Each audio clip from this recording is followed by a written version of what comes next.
The Little Prince, Chapters 9 and 10, by Antoine de Saint-Exupéry. Happy Friday to yins. Happy Friday to y'all. Happy Friday, dear everybody watching, and even those who are not, because we all deserve a happy Friday. Happy Friday to you. So we're back on Friday with The Little Prince. And I've worn, if you remember last week, we learned quite a bit about the Little Prince's flower. So you see today, it's a little bit dirty, but I wore this shirt with a rose on it. Yeah. And that kind of matches, if you remember, we talked about the Little Prince's flower. Look at that. Pretty cool, huh?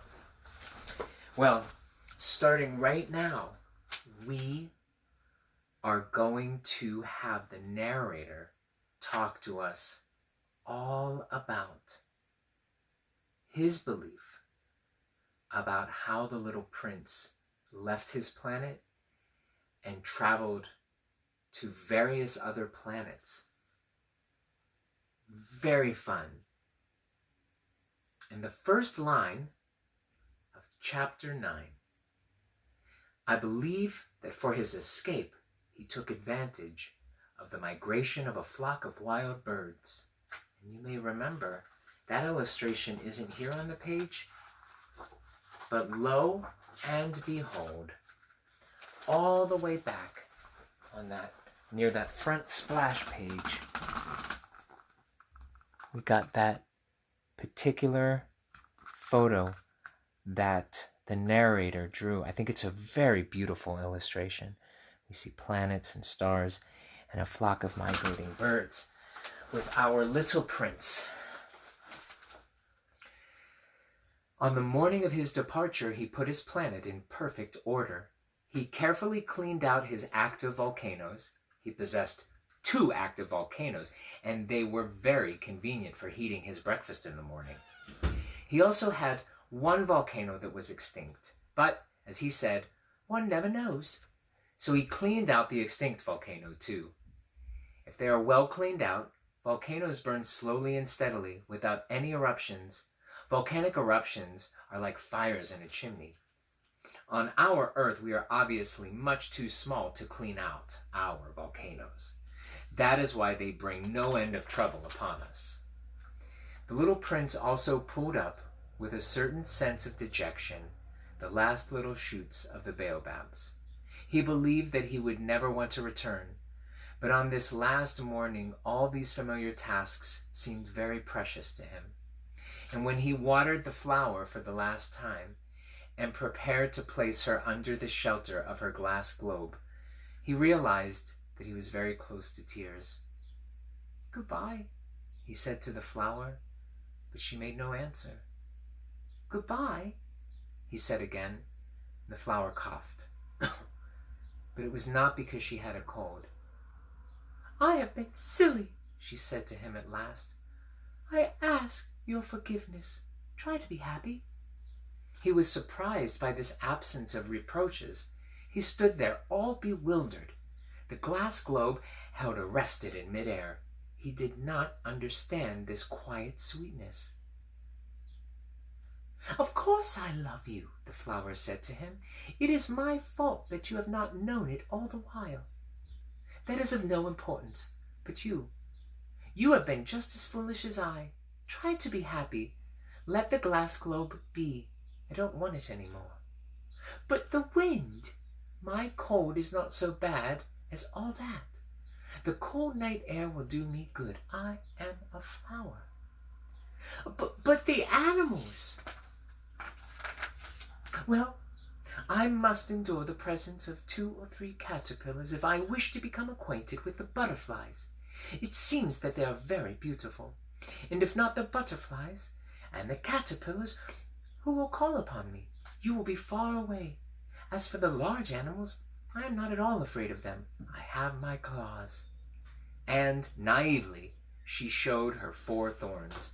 Then she added, "Don't linger like this. You have decided to go away. Now go."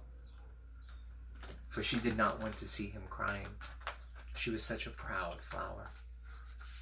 And there are 2 illustrations we didn't have a chance to see. I wanted to show you.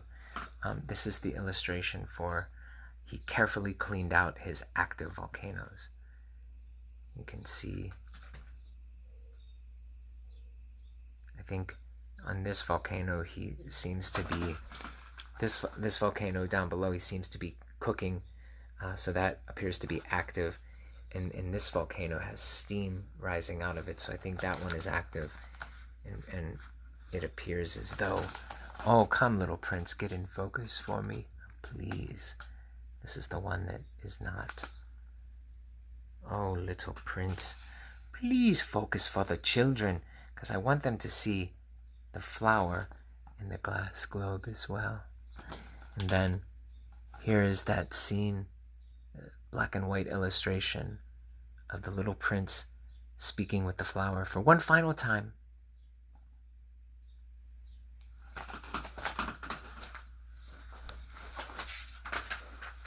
Chapter 10. He found himself in the neighborhood of the asteroids 325, 326, 327, 328, 329, and 330. He began therefore by visiting them in order to add to his knowledge. The first of them was inhabited by a king, clad in royal purple and ermine. He was seated upon a throne, which was at the same time both simple and majestic, quite like my throne. "Ah, here is a subject," exclaimed the king when he saw the little prince coming. And the little prince asked himself, how could he recognize me whom he had never seen before? He did not know how the world is simplified for kings. To them, all men are subjects. "Approach, so that I may see you better," said the king, who felt consumingly proud of being at last a king over somebody. As you can see, this king is not at all on a planet that is very large, and it is inhabited by nobody. He has no subjects. You see, he is very stately, with a both simple yet majestic throne. The little prince looked everywhere to find a place to sit down, but the entire planet was crammed and obstructed by the king's magnificent ermine robe. So he remained standing upright, and since he was tired, he yawned. "Oh. It is contrary to etiquette to yawn in the presence of a king," the monarch said to him. "I forbid you to do so." "I can't help it. I can't stop myself," replied the little prince, thoroughly embarrassed. "I've come on a long journey, and I have had no sleep." "Ah, then," the king said, "I order you to yawn. It is years since I have seen anybody yawning. Yawns for me are objects of curiosity. Come now, yawn again. It is an order." "That frightens me. I cannot any more," murmured the little prince, now completely abashed. "Hum, hum," replied the king. Then I order you sometimes to yawn, and sometimes to—" He sputtered a little. He seemed vexed. For what the king fundamentally insisted upon was that his authority should be respected. He tolerated no disobedience. He was an absolute monarch. But because he was a very good man, he made his orders reasonable.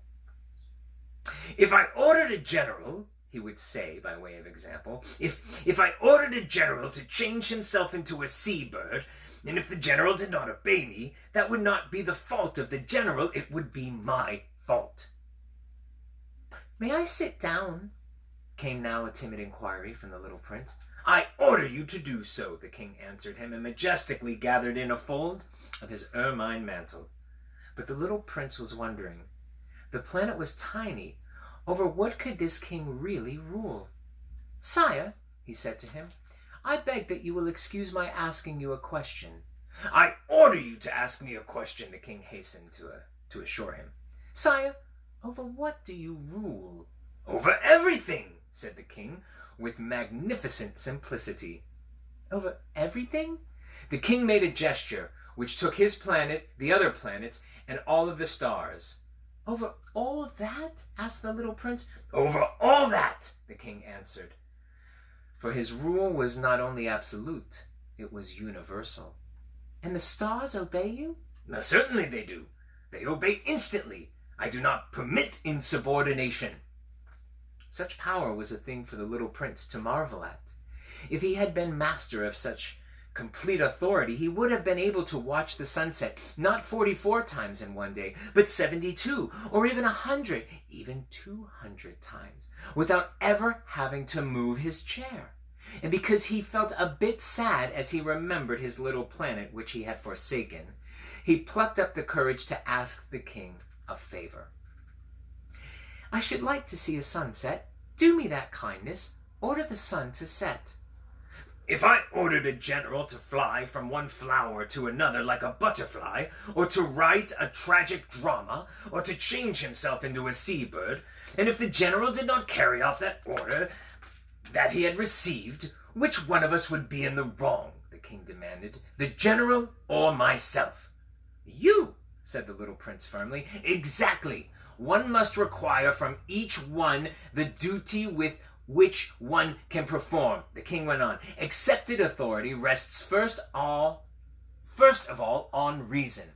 If you ordered your people to go and throw themselves into the sea, they would rise up in revolution. I have the right to require obedience because my orders are reasonable. Then my sunset, the little prince reminded him, for he never forgot a question once he had asked it. You shall have your sunset. I shall command it, but according to my science of government, I shall wait until the conditions are favorable. When will that be? Inquired the little prince. Hum, hum, replied the king, and before saying anything else he consulted a bulky almanac. Hum, hum, that will be that will be this evening about 20 minutes to 8, and you will see how well I am obeyed. The little prince yawned. He was regretting his lost sunset, and then, too, he was already beginning to be a little bit bored. I have nothing more to do here, he said to the king, so I shall set out on my way again. Do not go, said the king, who was very proud of having a subject. Do not go. I will make you a minister. A minister of what? A minister of justice. But there's nobody here to judge. Well, you don't know that, the king said to him. I have not yet made a complete tour of my kingdom. I am very old. There is no room here for a carriage, and it tires me to walk. Oh, but I've looked already, said the little prince, turning around to give one more glance to the other side of the planet. On that side, as on this, there was nobody at all. Well, then you shall judge yourself, the king answered. That is the most difficult thing of all. It is much more difficult to judge oneself than to judge others. If you succeed in judging yourself rightly, then you are indeed a man of true wisdom. Yes, said the little prince, but I can judge myself anywhere. I do not need to live on this planet. Hum, hum, said the king. I have good reason to believe that somewhere on my planet there is an old rat. I hear him at night. You can judge this old rat. From time to time you will condemn him to death. Thus his life will depend on your justice. But you will pardon him on each occasion, for he must be treated thriftily. He is the only one we have. I, replied the little prince, do not like to condemn anyone to death, and now I think I will go on my way. No, said the king, but the little prince, having now completed his preparations for departure, had no wish to grieve the old monarch.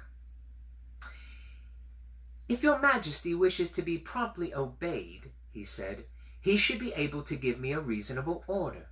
He should be able, for example, to order me to be gone by the end of 1 minute. It seems to me that the conditions are favorable. And the king made no answer. The little prince hesitated a moment. Then with a sigh, he took his leave. I make you my ambassador, the king called out hastily. He had a magnificent air of authority. The grown-ups are very strange, the little prince said to himself, as he continued on his journey. What an interesting man, that monarch. Thank you for being here with me. We will continue the Little Prince's journey next Friday to the second planet, where he meets a conceited man, a man who only thinks of himself. And then the next planet with a tippler, a man who drinks alcoholic beverages, and a businessman. I quite look forward to meeting this businessman. I feel that he will sound a little bit like the king, but less kingly, just like this. And with that, I bid you adieu.